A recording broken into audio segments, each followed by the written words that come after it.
අයිබෝවන් ආදරණීය දුවේ පුතේ අද අපි කතා කරන්නට බලාපොරොත්තු වෙන්නේ ටිබෙට් ජාතික ඉස්මයිල් හිමියන්ගේ දරුණැලවිල්ල හේවත් ජාතික තොටිල්ල පද්‍ය පන්තියේ අපට 11 වසරේ පාඩමක් වශයෙන් එනවා සාහිත්‍ය සංග්‍රහයේ මුනිසිරිපා සිඹිමින්නේ කියන නාමයෙන්.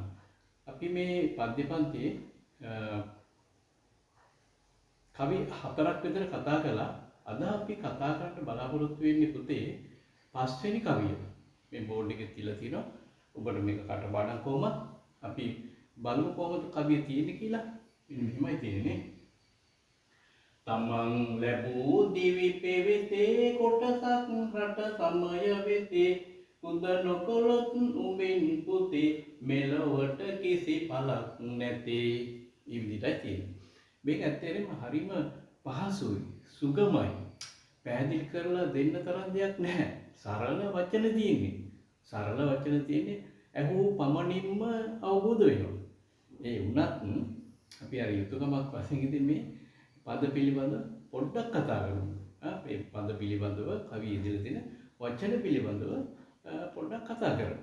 මෙවන්නු තමන් ලැබූ දිවි පෙවෙතේ. දිවි කියන්නේ පුතේ ජීවිතය. දිවි කියන්නේ ජීවිතය. පෙවෙතේ කියන්නේ පවත්වාගෙන යාම. පෙවෙතේ කියන්නේ පවත්වාගෙන යාම. ජීවිතය පවත්වාගෙන යනවා. ජීවත් වෙනවා. ජීවත් වීමේදී කරන කියන දේ. ඒක තමයි දිවි පැවැත්ම කියලා කියන්නේ. ජීවන පැවැත්ම, ජීවිත පැවැත්ම. දිවි පෙවෙතේ. ඉතින් ප්‍රවෘත්තිය කියලා කියන එක ඕනේ නැහැ ගන්නකො. දිවි පෙවෙතේ ජීවිතය පවත්වාගෙන යෑමේදී. කොටසක් රට සමය වෙතේ. කොටසක් කියන්නේ කිසියම් ප්‍රමාණයක්, කිසියම් භාගයක්. කොටසක් මුළු ජීවිතේම නෙමෙයි. මුළු ජීවිතේම නෙමෙයි. සමහරට මාසයක්, අමාරක්, අවුරුද්දක් දෙකක්, විනාඩියක්, තප්පරයක් උනත් වෙන්න පුළුවන්. ඒකට බලන්නකො කොටසක් රට සමය වෙතේ. තමන් උපන් රට, ජන්ම භූමිය, තමන් දිනූ බිම. ඒ ලස්සන වචනයක් තියෙනවානේ. උපන් බිමට තමන් දිනූ බිම කියලා වචනයක් පාවිච්චි කරනවා. එතකොට රට සමය කියන්නේ ආගම. සමය කියන්නේ ආගම. ඉතින් බෞද්ධ, හින්දු, ක්‍රිස්තියානි, ඉස්ලාම් මොකක් හරි ආගමක් වෙන්න පුළුවන්. මොකද මිනිස්සුන්ගේ කය හැදෙනවා ඒ රටේ සාරේ උරාගෙන නේද? කය හැදෙනවා වගේම මිනිස්සුන්ගේ හදවත හැදෙන්න ඕනි, ගුණධර්ම හැදෙන්න ඕනි, ඥානය හැදෙන්න ඕනි. හැම දෙයකටම ආගම මහත්සේ බලපානවා. එතකොට තමන්ගේ ජීවිතයෙන් කොටසක් රට සමය වෙත. තමන් දේශය වෙනුවෙන්, රට වෙනුවෙන්, ඒ වගේම තමන් ගුණධර්ම පුරුදු පුහුණු කරගත්තා වූ තමන්ගේ අපි කියන්නේ ආධ්‍යාත්මය කියලා, ඇතුළාන්තය කියන්නේ ගුණධර්ම හදාගත්ත ආගම වෙනුවෙන්. හැම ආගමකින්ම හොඳ ගුණධර්ම උගන්වනවා. ඒ ආගම වෙනුවෙන් කොටසක් පුද දෙන්න ඕන නේද? පුද නොකොලොත් උඹෙන් පුතේ.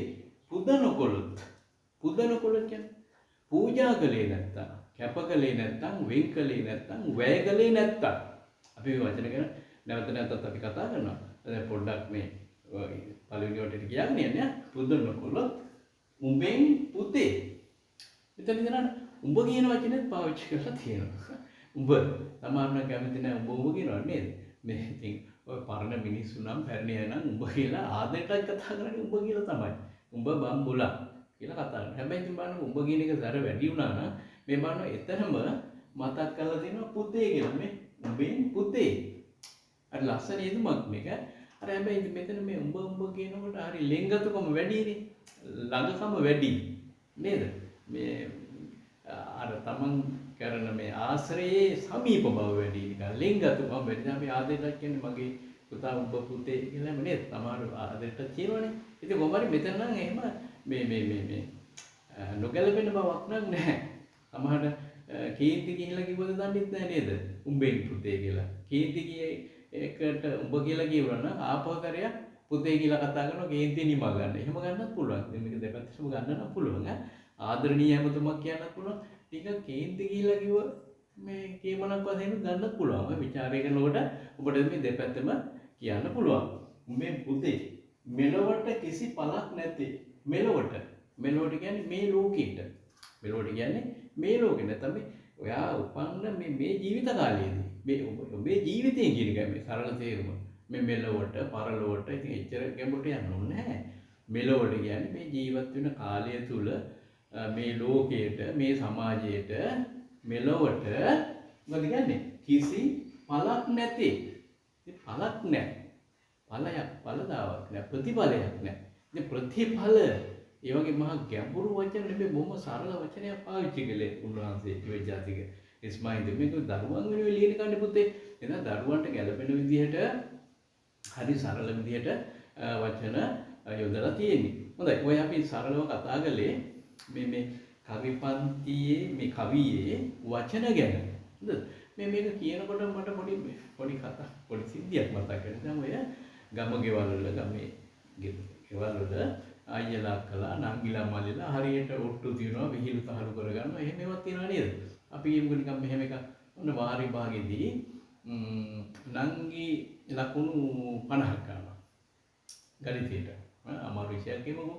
අමාරු තමයි නේද? නංගි ගණිතයට 50ක් ගන්නවා. අයියා ලකුණු 25යි. නංගි මොකද ඇවිල්ලා ගෙදර ඇවිල්ලා කරන්නේ? අයියාට ඔච්චම් කරනවා. විහිළු කරනවා නේද?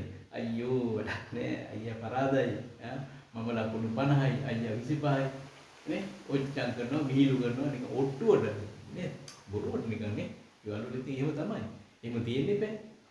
ඒතර අයියා සමහරට වැඩි ලකුණු ගත්තොත් නංගිව පල් කරනවා. මොකද ගන්න?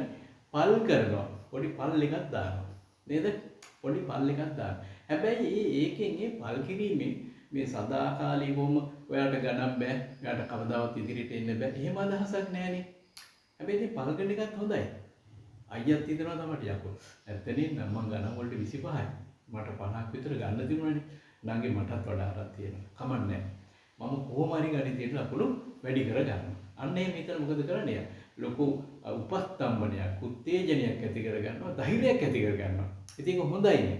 අන්න ඒ වගේ මං හිතන්නේ මේ ඉස්මායිල් ආන්දරුවෝ මේ කවියේදී පොඩි පල් එකක් ගහනවා පොඩි පැටවුන්ට මේ උඹෙන් පුතේ උදනකොට උඹෙන් පුතේ මම ඉස්සෙල්ලා කතා කළේ උඹෙන් පුතේ උඹෙන් කිසි වැඩක් නැහැ. එතන මේ උඹෙන් කේන්ති කියලා කිව්වගේ උඹෙන් හැබැයි ඒකම පුතේ කියනවා. දෙකම දිනනවා ඉතින්. උඹෙන් පුතේ කිසි වැඩක් නැහැ. මෙලොවට කිසි වැඩක් නැති. ඇත්තෙන්ම මේ ලෝකෙට වැඩක් නැති එක්කෙනෙක් හදාගන්නද ඉස්මායිල් ආදුරන්ට ඕනි. වැඩක් තියෙන එකෙක් හදාගන්න ඕනේ. ඒක නිසා තමයි උඹෙන් පළක් නැtei කියලා කිව්වේ. උඹෙන් පළක් තියනවා කියන එකම තමයි වියංගේ කියවෙන්නේ. අර නංගි විහිළු බලන අයියට අයියට ගණන් බෑ. අයියා හැමදාම මෝඩයා. එහෙම අයියා මෝඩේ කරලා තියෙන මැටි කුඩට දාන්න නංගිට කිසිම මොනාවක් නෑ. නංගිට ඕන කම තියෙන්නේ අයියව උලප්පු කොල්ලා උඩට ගන්න නේද? පූද්දල උඩට ගන්න. අන්න ඒ වගේ වැඩක් තමයි මම මේක පොඩි පොලොප්පම් කිරීම. විහිළුවට පොඩි රිදවීමක් කරලා තියෙනවා ඉස්මායිල් ආන්දරු තමන්ගේ පැටවුන්ට. උඹලා ටිකක් ඇස්සරලා බලපල්ලා. උඹෙන් පුතේ උඹ හැදෙන්නේ මේ ලෝකේ. මේ ලංකාවේ ඉපදුනා නම් ලංකාවේ සාරෙන් උඹ හැදෙන්නේ. උඹේ ගත හැදෙන්නේ නේද? සිත හැදෙන්නේ. එතකොට මේ උඹ බත් කනවා නම් මේ ලංකා මහ පොළේ උපන් බත් උඹ කන්නේ. පිටරට ගේන කතාව ඇත්ත. බෞද්ධයන් ජාති අපි මෙහෙන් කන්නේ. ලංකාවේ වතුර ටික උඹ බොන්නේ. ලංකාවේ හුළඟ උඹේ ඇඟේ වදින්නේ. එහෙනම් උඹටත් තියෙන යුතුයකම කිසියම් ප්‍රමාණයකට උඹ උපන් රටට දේශයට ආගමට කිසියම් මෙහෙයක් කරන්න ඕනි උඹ. ඒකයි මේ කියන්නේ උඹේ පුතේ මෙලොවට කිසි පළක් නැතේ. ඉතින් මෙතන අප උඩවට කියනවා තමන් ලැබූ දිවි පෙවෙතේ තමන් ලබාගත් ජීවිතයෙන් ජීවිත කාලයෙන් ජීවිතයේදී කරන කින්න දෑවලින් පුතේ අපි කොච්චර කාලයක් ජීවත් වෙනවද? අවුරුදු 10 ගානක් නෑනේ. අවුරුදු 100ක් නෑනේ. නේද? පරමාස අවුරුදු 100 කිව්වට 100ක් ජීවත් වෙන්නේ නෑ. සාමාන්‍යයෙන් අපි හැමෝම දැන් බස් වල යන මිනිස්සුනේ. හැමෝම බස් වල යනවා. බස් වල යන මිනිස්සුගේ ආයුෂ කෙටි පුතේ. ඒක මොකද? පියදුරු මහත්තයා පුළුවන් තරම් දාගන්නවා 50කටක් විතර බස් එකේ මිනිහා යනවා වේගෙන් ගිහිල්ලා මගදී හිතුනොත් එහෙම මිනිහාට මාර ගහක් එමිනි කියලා බස් එක පිටින්ම ගිහිල්ලා මාර ගහක් ගිනා. එතකොට අපි නිකම්ම ගොඩු පට්ටම් වෙනවා. එහෙනම් බස් වල යන අපේ ආයුෂ කෙටි. ඉතින් මම මේ නූතන නීති ප්‍රවෘත්තියක් එක මේක අතන්දරේ කිව්වේ. ඉතින් අපි සාමාන්‍ය මධ්‍ය වයසක් ගමුකෝ. 100 ගෙතේ උතත් අවුරුදු 60ක් ජීවත් වෙනවා කියලා පුතේ. අපි හැමෝම 60ක් ජීවත් වෙනවා කියලා හිතමුකෝ. ඊට වැඩි ඉතින් 60ක් ජීවත් වෙන මිනිසේ පුතේ ඔබ ගණන් හදලා බැලුවද අඩුම ගානේ අවුරුදු 20ක්වත් නිින්දට ගත කරනවා. අවුරුදු 20ක් නිදා ගන්නවා අපි. එතකොට අපි ජීවත් වෙලා තියෙන අවුරුදු ජීවත් වෙන කාලේ තියෙන අවුරුදු 40යි. ඔය 40 තමයි එලොවට, මෙලොවට, පරලොවට, ආගමට, දහමට සේටම වැය කරන්න කාලය තියෙන්නේ. ඉතින් ඒ නිසා ලොකු දිවි පැවැත්මක් අපිට නැහැ. ඒකත් හොඳයි. අපේ ජීවිතේ බොහොම කෙටි. ඒ කෙටි කාලය තුල අපි අපේ රටට, සමයට කිසියම් මෙහෙයක් ඉෂ්ට කරන්න ඕනේ. එහෙම නැත්නම් අපි නිකන් ශරීරයක් මස් මාංශ වලින් පුෂ්ටිමත් මහ ලොකු ශරීරයක් දරුවට වැඩක් නැහැ. අපෙන් අල්ප මාත්‍ර සේවයක් හරි මේ රට ජාතිය වෙනුවෙන් වෙන්නේ නැත්නම් ඉතින් ඕක එදා තමයි ඉස්මයිල් නාඳුරු අපි යටත් යුගයකින් හිටියේ. ඒ නිසා උන්වහන්සේ අපේ දැයි දරුවන්ට මේක ඊටාම ඕනෑකමින් අදින්ම උන්වහන්සේ මතක් කරලා හිටියා. මේ වගේ සමහරව හිතනවා මේ රටට, දැයට, සමයට සේවය කරන මහා විශාල ධනස්කන්ධයක් ඕනේ. එහෙම නැත්නම් ලොකු උගතෙක් වෙන්න ඕනේ. MA, PhD, BA තියෙන්න ඕනේ. එහෙම හිතන මහා පිරිස් බලයක් තියෙන්න ඕනේ. ඒ ඔක්කොම බොරු කතා. මම ඔබට පැහැදිලි කරලා කියනවා මේ ඔක්කොම බොරු කතා. තමන්ගේ හැකියාවන් අනුව තමන්ට බලව මේ රට සේවය ගන්න. ගොඩාක් ධනෙ තියෙනවා හොඳයි. ඒ ධනෙ කිසි ලෝභකමක් නැතුව විවේදම් කරන්න පුළුවන්. ධනෙ තියෙනවා නම් හොඳයි. ඉතින් කමක් නැහැ. ඉතින් ධනෙම ඕනේ නැහැ. ඊළඟට මේ MA, PhD ඕනිවද රට සේවය කරන්න. BA උපාධි එහෙම එකක් නැහැ. නේද? පිරිස් බලය තියෙනවා නම් හොඳයි. ඉතින් අද පිරිස් බලය ඔය සමෝයස් කාණ්ඩේ ළමයි එහෙම එක්ුණාම බලන්නකෝ හරි නරකයි කරන දේවල් රටට සමයට නෙමෙයි තමන්ගේ ජීවිතේටවත් හොඳක් වෙන්නේ නැහනේ. කොල්ලෝ ගැන්සිය නේද? ඔයා ඔබ කියන්නේ ගැන්සිය කියන රාජ්‍ය එක්ක වුණා මොකද්ද කරන්නද? බොහෝ ළමයි. ඔබ නෙවෙයි පුතේ. තමයි මේ දුව පුතා නොවෙන්න පුළුවන්. ඔබ ඉගෙන ගන්න ආස කෙනෙක්නේ. සමහර ළමයි නේද? ඔය බලබහිනා ඉන්නවනේ නේද? ඒගොල්ලෝ එක්ක මොකද කරන්නේ? එක්ක උන්න මේ මත්ද්‍රව්‍ය භාවිතා කරනවා. ඒක නැතන දුම් වැටියක් පුරනවා. ඔයගේ දෙයකට තමයි අර සමූහයේ එක්කහුව වෙලා මේ කරන්න හදන වැඩේ. හැබැයි ඔබ දන්නවද බෞද්ධ සාහිත්‍යයේ ඉන්නවා මගමානවක කියලා කුමාරයෙක්. එයාට හිටිය ගොඩක් පිරිස. එයා මොකද කරන්නේ? තමන්ගේ කට්ටියත් එක්කහුව කරගෙන එයා මිනිස්සුන්ට මන්මාවත් හදලා දෙනවා. පාරවල් හදලා දෙනවා. ඒ දඩු දාලා දෙනවා. ලිං කපලා දෙනවා.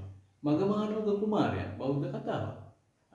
එතකොට එහෙම ඉඳලා අර බලුගේ මේ පිරිස් බලය එයා රට වෙනුවෙන් තමන්ගේ ප්‍රජාව වෙනුවෙන් තමන්ගේ ප්‍රදේශය වෙනුවෙන් මුළු මහත් මනුස්ස සංහතිය වෙනුවෙන් එයා යොදවපු ආකාරය එහෙම කරලා මගමානවක කුමාරයා අවසානයේදී මිය පරලෝ ගිලා සක්‍ර දෙවියෝ වෙලා උපන්න කියලා සඳහන් කරනවා. සක්‍ර දෙවියෝ වෙලා උපන්නේ ඒ මගමානවක කුමාරයා කියලා මේ කතාවක් තියෙනවා බෞද්ධ කතාවක්. ඉතින් කොහොම හරි තමන්ට තියෙන ශක්තිය, ධනය, බලය, හැකියාව, කුසලතාවය රට වෙනුවෙන්, දැය වෙනුවෙන් යොදන එක හරීම අපූර්ව. දැන් ඔය මේ ඔහොම කියනකොට මට මතක් වෙනවා මේ අවුරුදු 80ක අත්තම්ම කෙනෙක්. පොඩි ළමෙක් කියවනේ අවුරුදු 80ක අත්තම්ම කෙනෙක්. තරුණයෙක් නෙමෙයි. අවුරුදු 80යි. ඉතින් බලන්න තමන්ගේ ජීවිතයත් තමන්ට පවත්වාගෙන යන්න බැරි වයසක කෙනෙක් නේ. නමුත් මේ අත්තම්මා හිටිය කෑගල්ල පැත්තේ. ලිලි අම්මා වයලට් නෝනා කියලා කියන ඔබට දැනුණු මතක් වෙයි. මෙයා මොකද කරන්නේ? කෑගල්ල පැත්තේ පාතලයකට තමන්ගේ දුව කැඳගෙන එනවා. ඒක කරගෙන එනවා. ඒක කරගෙන පුතේ පාර මාරු වෙන්න එපා. තමන්ගේ දුවව පාර මාරු කරනවා. ඒතකොට තව පොඩි පැටික්කෝ ඉන්නවා පාර මාරු වෙන. පොඩි ළමයි ඉන්නවා පොඩි උ. මෙයා මොකද කරන්නේ? අනේ තමන්ගේ ළමයි විතරක් මාරු කරලා බෑනේ. අනිත් ළමයිනුත් මාරු කරන්න එපා කියලා අර හැම ළමෙක්ගේම අතින් අල්ලගෙන උන්ද පාර මාරු කරනවා. එහෙම කළත් හරියන්නේ නැහැ. මේක එහෙම කළත් බෑ. මෙයාට ඒකට මොකද හිතුණාර මේ පොලිස් සේවය වගේ පොලිසියෙන් ඉන්න වගේ ඉඳගෙන මේ වාහන නවත්තනවා. ළමයින්ට යන්න ඉඩ දෙනවා. ඔහොම කර හිටියා. ඒකට මේකට මේ මිනිස්සු හරි ප්‍රසාදය පළ කරා. පොලිසියත් ඒකට කැමති.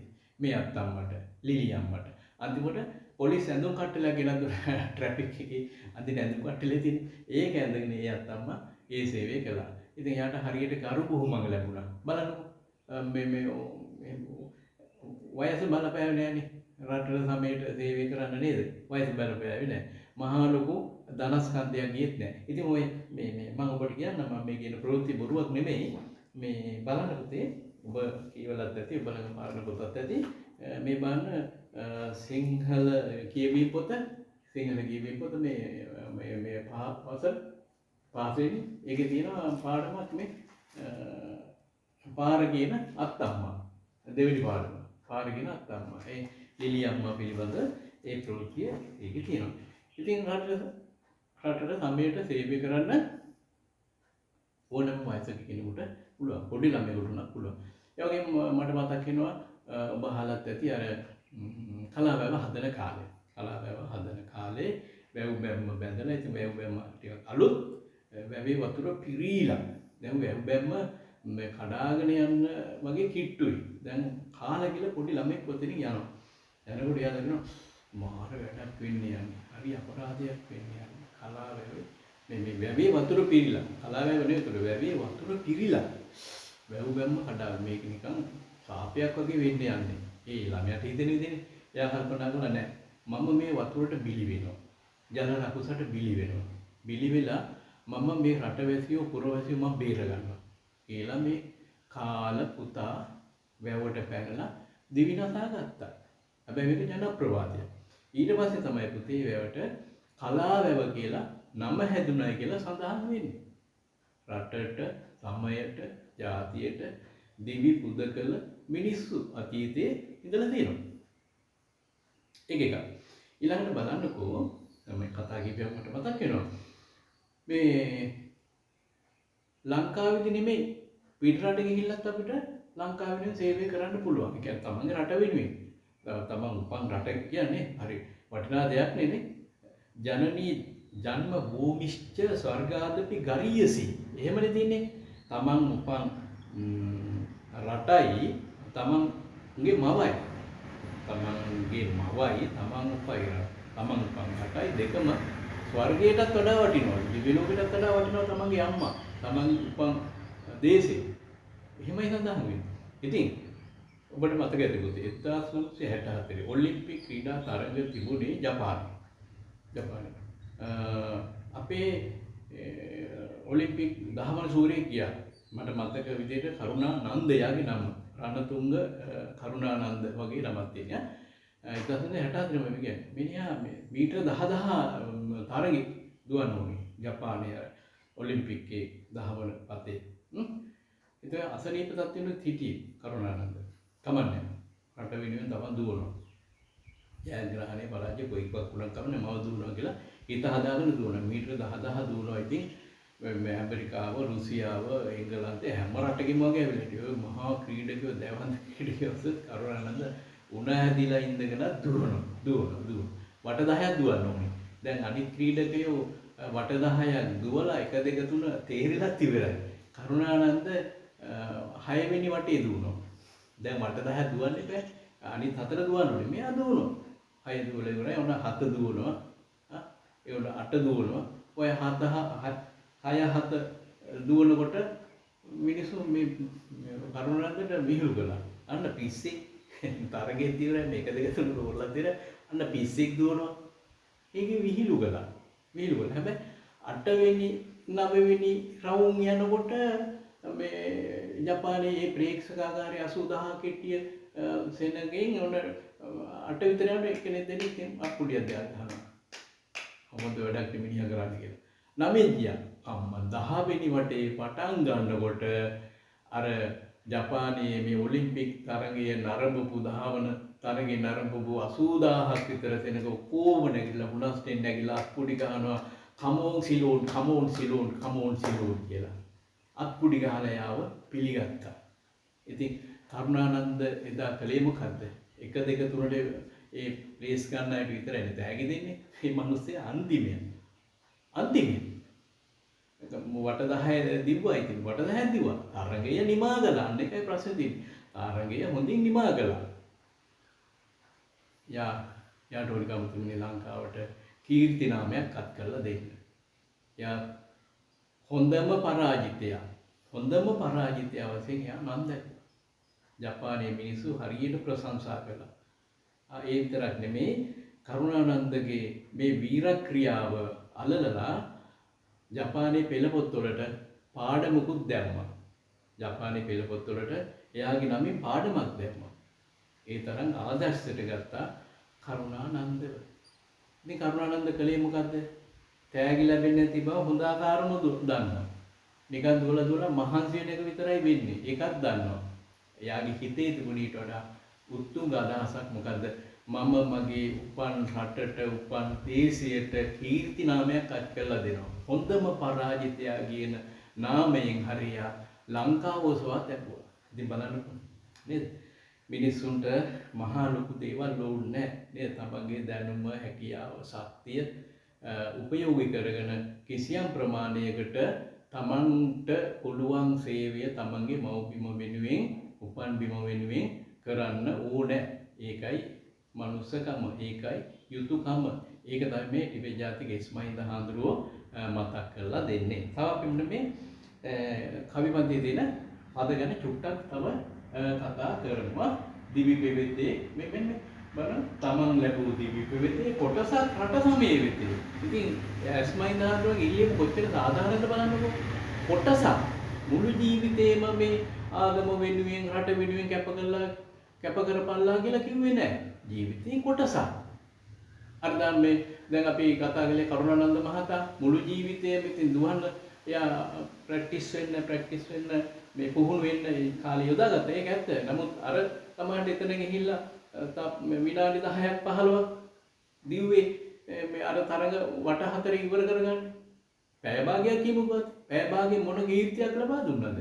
ඒ ජීවිතේ කොටසක් යමගේ තත්පරයක් විනාඩියක් ඇති. දැන් කොටසක් මුළු ජීවිතේම නෙමෙයි ඉල්ලන්නේ හාමුදුරුවෝ. ටිබෙට් ජාතික ඉස්මායිල් හාමුදුරුවෝ ඉල්ලන්නේ ජීවිතේ කොටසක්. ටික කාලයක් කිසියම් විනාඩි ගානක් හරි තමන්ගේ ජීවිතේ කැප කරන්න ඕනි කියලා. ඉතින් මේකේ පුදුමයි කියන්නේ මුළු ජීවිතයම ආගම වෙනුවෙන් කැප කරපු හාමුදුරු කෙනෙක් නෙවෙයි. වික්ෂුන් වහන්සේලා මුළු ජීවිතේම තමන්ගේ ආගම දහම වෙනුවෙන් කැප කරලා ඉන්නේ. මුළු ජීවිතේම කැප කරලා අපිට කියනවා කොටසක් කැප කරන්නයි කියලා. ඉතින් ඒක හරි ආදර්ශවත් නේ. තමන්ගේ මුළු ජීවිතේම බුදුදහම වෙනුවෙන් කැප කරපු ඉස්මායිල් හාමුදුරුවෝ අපිට කියනවා උඹලගේ ජීවිතේ කොටසක් මේ රට, ජාතිය, ආගම වෙනුවෙන් කැප කරපල්ලා කියලා. ඒක නිසා හරීම මේ සාධාරණ ඉල්ලීමක්. ඉතින් භික්ෂුන් වහන්සේලා ඉතින් වෙනත් ආගම් වල පාදර්ලා ඒ පූජ්‍යයන් වහන්සේලා නේද?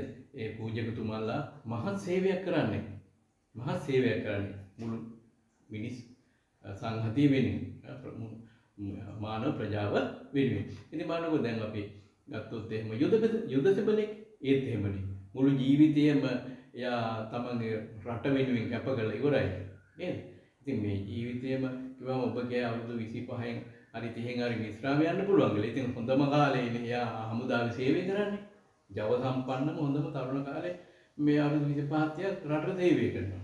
ඉතින් එහෙම බැලුවම මේ රටට සේවය කරපු මිනිස්සු අනන්තවත් ඉන්නවා නේද? ඒතර කොටසක් රට සමය වෙතේ. පුදනකොළොත් ඔන්නේ වචනේත් හරි වැදගත් නේ. පුදනකොළොත් දැන් හොඳම වචන හොඳම පිළිවෙලට තැබීම කවියයි. මේ මහා දිග කවි නෙවෙයිනේ මේවා. හරි නේද? මේ සරල වදන්, සරල පද, කෙටි පද, දිග දාන නෙමෙයි. නේ? අර රූ රැසේ අඳිනා ලෙසේ අත් දෙල දිදී විදුලිය පබා මාත්‍රා 26ක් විතර දිනවනේ.